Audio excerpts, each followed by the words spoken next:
अभिषेक श्रीवास्तव और आप देख रहे हैं लोकमत। आइए डालते हैं आज की खास खबर पर नजर। भारत की हितरक्षा अभियान की प्रेरणा अभय जैन ने पत्रकारों से जानकारी देते हुए कहा कि जनहित पार्टी का गठन 10 सितंबर को भोपाल में हुआ। अभय जैन राष्ट्रीय स्वयंसेवक संघ के प्रचारक के रूप में इंदौर में लंबे समय तक कार्य कर रहे थे एवं अनेक आंदोलन भी उन्होंने किए। यह सभी आंदोलन भारत हितरक्षा अभियान के बैनर तले चलाए गए थे। इस आंदोलन को सफलतापूर्वक परिणाम तक पहुंचाने के पश्चात अभय जैन ने अपने साथियों के साथ एक नए राजनीतिक दल के निर्माण का निर्णय लिया। उनके साथियों में मनीष काले, विशाल बिंदल जैसे संघ के पूर्व प्रचारक जैसे लोग शामिल हैं। 24 सितंबर को सुबह 10 बजे से GYMC में ग्वालियर चंबल संभाग के कार्यकर्ताओं की बैठक आयोजित की जाएगी। शांत हो जाइए। जो भी अभी आपने बताया उसको ज्यादा से ज्यादा 2-3 मिनट में पूरा ब्रीफ कर दीजिएगा, लगभग 2 मिनट में। मैं ये जानना चाह रहा हूँ कि आप सभी लोग RSS से जुड़े हुए हैं, फिर ये दल बनाने की जरूरत। संघ की विचारधारा को जनता में उतारने के लिए संघ ने हर स्वयंसेवक के लिए तैयार किया है। हम भी संघ के स्वयंसेवक हैं, उस नाते से राष्ट्रीय सोच को लेकर के और संघ के सीधे साधे सादगी भरे तौर तरीकों से और राजनीतिक क्षेत्र में बदलाव के लिए और शासन प्रशासन को ईमानदार और जनता के प्रति जवाबदेह बनाने के लिए हमने इस पार्टी की स्थापना की है। हमारे अधिकांश साथी संघ पृष्ठभूमि के हैं।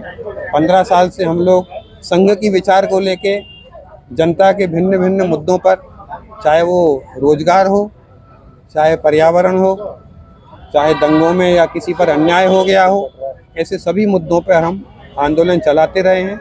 आखिरी में हमको लगा कि शासन व्यवस्था में बदलाव के लिए ज़रूरत है हमको उसमें आने की, क्योंकि राजनीतिक जितनी पार्टियां हैं वो इस मामले में फेल रहीं।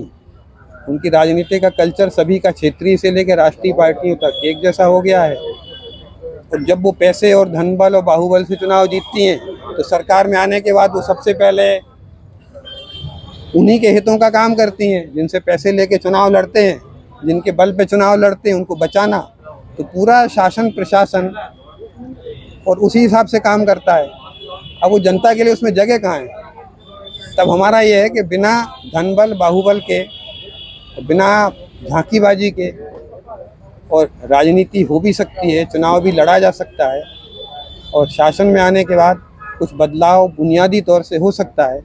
इसके लिए हमने ये काम शुरू किया। संघ के सारे कार्यकर्ता जो है भाजपा में जाते हैं, तो क्या लगता था कि भाजपा में जाकर आप सही तरीके से काम नहीं कर पाएंगे या क्या न्याय नहीं कर पाएंगे अपने?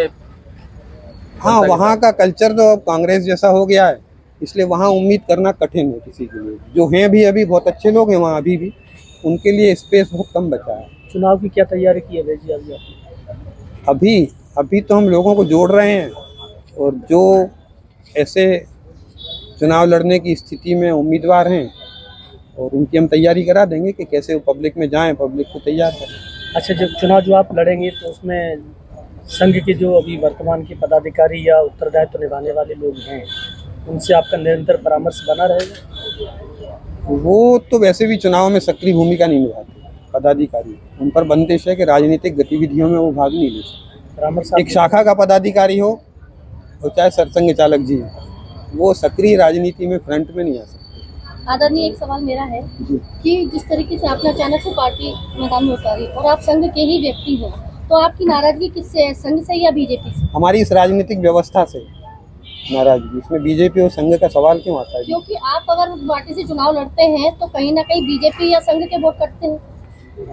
वोट तो बीजेपी के कटेंगे ना आपके चुनाव लड़ने से, क्योंकि आप संघ के व्यक्ति हैं। तो आप किससे नाराज हैं? हम किसी से नाराज नहीं है, मैंने पहले बता दिया, हम इस राजनीतिक व्यवस्था से नाराज हैं। तो आपको लगता है कि कहीं ना कहीं बीजेपी गलत राजनीति कर रही है? हम पहले ही बोल चुके हैं, दोनों के कल्चर एक जैसे हो गए हैं, बीजेपी और कांग्रेस के। ऐसे ही वीडियोस को देखने के लिए आप हमारे YouTube चैनल को सब्सक्राइब करें। साथ ही हमारे अन्य सोशल मीडिया हैंडल्स जैसे कि Instagram और Facebook को भी आप फॉलो कर सकते हैं।